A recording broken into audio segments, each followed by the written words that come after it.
Good evening. কালকে আলোচনা করছিলাম গোল্ড আর সিলভারে যেভাবে বাউন্স ব্যাক করে এসেছে, মনে হচ্ছিল যেন কালকে নতুন করে ফ্রেশ ব্রেকআউট শুরু হতে পারে 156 এর ওপরে গোল্ড এবং সিলভার 240 ওপরে।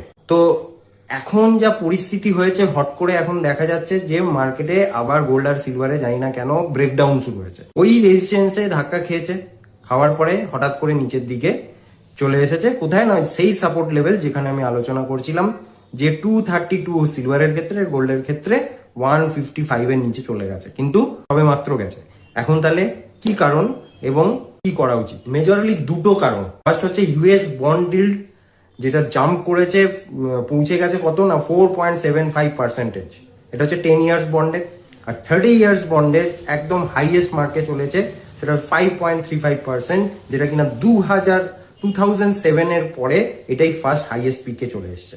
সেই কারণে আরেকটা কারণ যেটা হচ্ছে প্রফিট বুকিং। একটা বিয়ার মার্কেট চলছিল গোল্ড অ্যান্ড সিলভারে, তো সেখানে কি হয়েছে, যখন এটা বাউন্স ব্যাক করেছে একটা প্রফিট বুকিং এসছে রেজিস্ট্যান্স লেভেলে।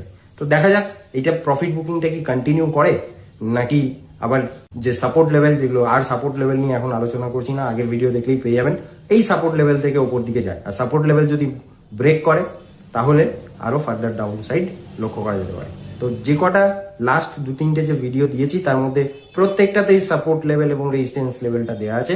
অবশ্যই আগের ভিডিওগুলোতে রেফারেন্স নিতে ভুলবেন না, যদি দরকার হয় অবশ্যই রেফারেন্স নিতে পারেন। কিন্তু কারণটা আজকে আমি আলোচনা করে দিলাম, দেখা যাক তাহলে কোন দিকে যায়।